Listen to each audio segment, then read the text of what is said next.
क्या सरकार के लिए ये संभव है कि वो मक्का खरीद ले? अगर वो मक्का खरीद लेगी तो क्या करेगी? कहां उस मक्का को रखेगी? वो मक्का जिन राज्यों में खरीदी जाएगी वहां से उसको दूसरे राज्यों में ले जाना पड़ेगा, तो सरकार को बहुत बड़ा नुकसान उसमें हो जाएगा।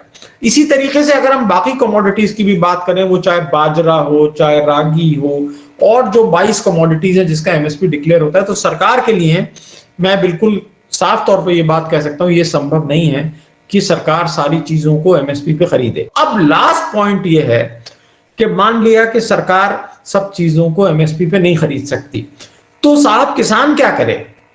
किसान की समस्या ये है कि आप देखिए कि बहुत सारे लोग, इकोनॉमिस्ट और हमारे साथी और सरकार खुद आजकल ये कहती है कि भाई किसान वो चीजें उगाएं जिसकी मार्केट में डिमांड हो, और एमएसपी पे प्रोक्योरमेंट कम हो जाएगा तो वो फसलें उगाने लगेंगे जिनको मार्केट खरीदेगा, जिसकी मार्केट में डिमांड होगी और उनको बेहतर दाम मिलेंगे।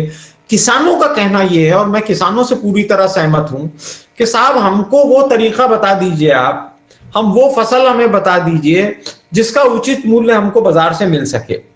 जितनी एग्रीकल्चरल कमोडिटीज हैं आप देखते हैं कि उसके दाम बहुत ऊपर नीचे जाते हैं, सिवाय गन्ने के, क्योंकि गन्ने के केस में सरकार ने ये फैसला किया हुआ है कि अगर निजी शुगर मिल भी गन्ना खरीदेगी तो भी किसान को एफआरपी पेमेंट करना पड़ेगा, फेयर एंड रिम्यूनरेटिव प्राइस। और किसी भी फसल में ऐसी व्यवस्था नहीं है कि प्राइवेट सेक्टर को सरकार कहे कि आप इससे कम दाम में नहीं खरीद सकते, सिवाय गन्ने के। इसीलिए गन्ने की फसल और सभी फसलों के मुकाबले में सबसे ज्यादा लाभदायक है।